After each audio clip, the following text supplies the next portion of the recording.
Asilimia 95 ya maamuzi unayofanya kila siku siyo yako. Ubongo wako unakudanganya na unajikuta unafanya makosa yale yale ya kijinga kila siku bila kujua.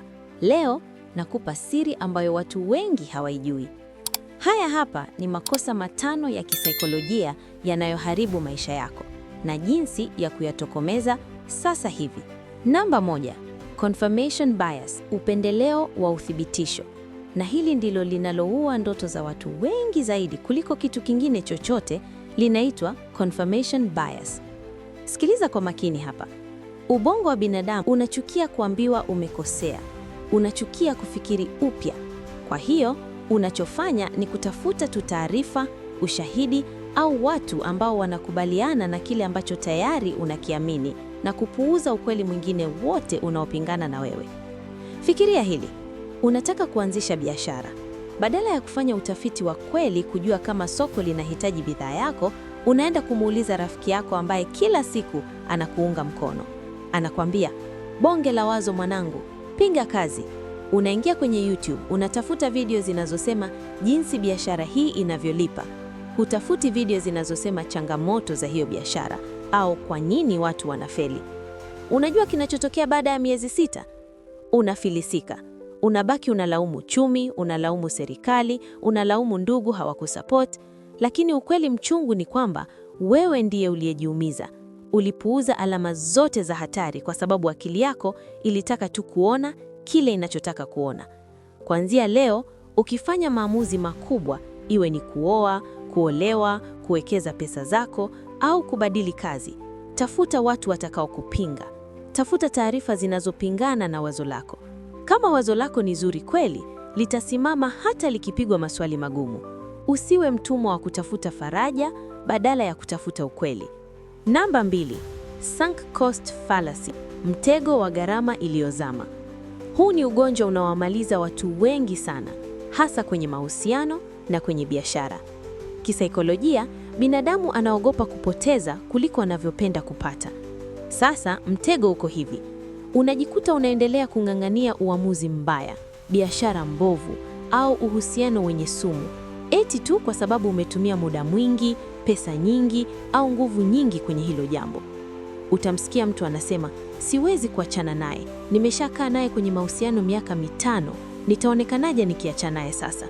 Au, siwezi kuifunga hii biashara, nimeshaweka mtaji wa milioni 20, ngoja niendelee kuvumilia. Acha nikwambie kitu. Muda uliopotea umeshapotea. Pesa iliyopotea imeshapotea. Hauwezi kuirudisha kwa kuendelea kufanya kosa lile lile. Sunk cost fallacy inakufanya uendelee kuchimba shimo unalotakiwa kutoka. Badala ya kupoteza miaka 5, unajikuta umepoteza miaka 10 kwenye kitu kisichokuwa na mwelekeo. Njia pekee ya kutoroka mtego huu ni kujiuliza swali hili moja takatifu. Kama ningekuwa sijaanza hii biashara na niko hapa nilipo leo, ningeamua kuianza tena? Kama ningekuwa sijamjua huyu mtu, tabia anazonionyesha leo, ningekubali kuwa naye? Kama jibu ni hapana, kata kamba. Achana nacho. Kubali hasara ya leo ili uokoe maisha yako ya kesho. Sio kila kitu ulichoanza lazima ukimalize, hasa kama kinakuharibu. Namba 3, anchoring bias, mtego wa nanga.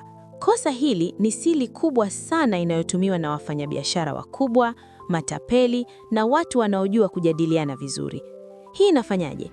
Ubongo wako unapenda sana kutumia taarifa ya kwanza kabisa uliopewa kama kigezo cha kufanya maamuzi yote yatakayofuata. Taarifa ya kwanza unayoisikia inateka akili yako. Nikupe mfano. Unaenda kununua gari. Hujui bei halisi ya hilo gari sokani. Unakutana na dalali, anakwambia boss, hili gari tunauza milioni 20. Akili yako pap imenasa kwenye neno milioni 20. Unaamua kutumia akili yako ya kijanja, unamwambia, hapana bwana, mimi nina milioni 15 tu. Dalali anajifanya anawaza, halafu anasema, sawa boss, kwa sababu nimekupenda, nipe hiyo milioni 15. Chukua gari. Unarudi nyumbani ukijipiga kifua kwamba umeshinda mjadala kwa kushusha milioni 5 nzima. Lakini kile ambacho hujui, lile gari bei halisi sokani ni milioni 10, lakini kwa sababu taarifa ya kwanza ulioisikia, nanga yako ilikuwa ni milioni 20, milioni 15 ikaonekana ni ushindi mkubwa sana kwako. Hivi ndivyo maduka makubwa yanafanya. Wanaandika kwenye nguo, bei ya zamani $100,000, bei ya punguzo $45,000. Akili yako inahadaika na ile $100,000. Jinsi ya kujilinga na hii: usikubali kamwe kufanya maamuzi yenye kuhusisha pesa nyingi au mikataba bila kufanya utafiti wako kabla hujasikiliza bei ya mtu mwingine. Na kama unaingia kwenye mjadala, hakikisha wewe ndiye unayetoa ofa ya kwanza. Weka nanga yako, walazimishe wao wacheze kwenye uwanja wako, sio wewe ucheze kwenye uwanja wao. Namba 4, the halo effect. Athari ya mvuto wa nje. Huu ni udhaifu wa kisaikolojia unaotufanya tumhukumu mtu au kitu kutokana na sifa moja tu nzuri alionayo na kudhani kwamba yuko vizuri kwenye kila kitu. Tunaamini kwamba kwa sababu mtu ni mzuri wa sura, basi atakuwa na tabia nzuri, au kwa sababu mtu anavaa suti safi na anaongea Kiingereza kizuri, basi ni mtaalam na anajua anachokifanya. Ndio maana makampuni makubwa yanawalipa wanamuziki mabilioni ya pesa kutangaza vinywaji vya nishati, energy drinks, au huduma za kibenki. Kisaikolojia, unapomwona star wako unayempenda akishika kile kinywaji, akili yako inachukua upendo ulionao kwake na kuushushia kwenye kile kinywaji. Unanunua kwa hisia, sio kwa uhalisia. Halo effect inawafunya watu wengi waingie mkenge. Unamwajiri mtu kwenye kampuni yako kwa sababu alipiga story vizuri na wewe kwenye interview na anapenda timu ya mpira unayoipenda wewe, unajikuta unaamini kuwa atakuwa mfanyakazi mzuri, kumbe ni mvivu na hafai hata kidogo. Ili usidanganyike tena, tenganisha mtu na kile unachokitaka kutoka kwake. Usikubali kupofushwa na sifa moja. Mtu kuwa mcheshi haimfanyi awe mwekezaji mzuri. Mtu kuwa anasali sana haimfanyi awe mfanyabiashara mwaminifu. Pima vitu kwa vigezo halisi vinavyoendana na tukio husika. Acha kuhukumu kitabu kwa uzuri wa kasha lake. Namba 5, Dunning-Kruger effect. Udanganyifu wa kujiamini kupitiliza. Huu ni ugonjwa unaoitafuna jamii ya sasa kuliko ugonjwa wowote ule. Unaitwa Dunning-Kruger effect. Kisaikolojia inasema hivi: watu wenye uelewa mdogo au ujuzi mdogo kuhusu jambo fulani huwa wanajiamini kupitiliza na kudhani wanajua kila kitu. Lakini watu wenye akili na wataalamu kweli huwa wanajishusha na kuhisi kuna vitu vingi bado hawajajua. Hebu fikiria. Umewahi kukutana na mtu amesoma kitabu kimoja tu cha uwekezaji au ameangalia video 2 za YouTube kuhusu masuala ya fedha au mahusiano, na kesho yake anataka kumshauri kila mtu. Anabishana na wataalamu waliotumia miaka 10 kusomea hiyo fani. Anawekeza pesa zake zote kwenye cryptocurrency bila kujua inaendaje, anafikiri ni rahisi kwa sababu ametazama video moja. Unajua kwa nini hili ni kosa baya sana? Kwa sababu wakati unadhani unajua kila kitu, unafunga milango yote ya kujifunza. Huwezi kujaza maji kwenye kikombe ambacho kimejaa. Watu wengi hawafanikiwi kwa sababu wanadhani wanajua kila kitu kinachohitajika. Wanaacha kujisomea, wanaacha kuuliza maswali. Usikubali kuwa mfungwa wa ujinga wako mwenyewe uliovikwa koti la kujiamini. Mtu mwenye akili zaidi kwenye chumba ni yule anayeweza kusema sijui, naomba unielimishe. Kuanzia leo, chukua nafasi ya mwanafunzi katika maisha.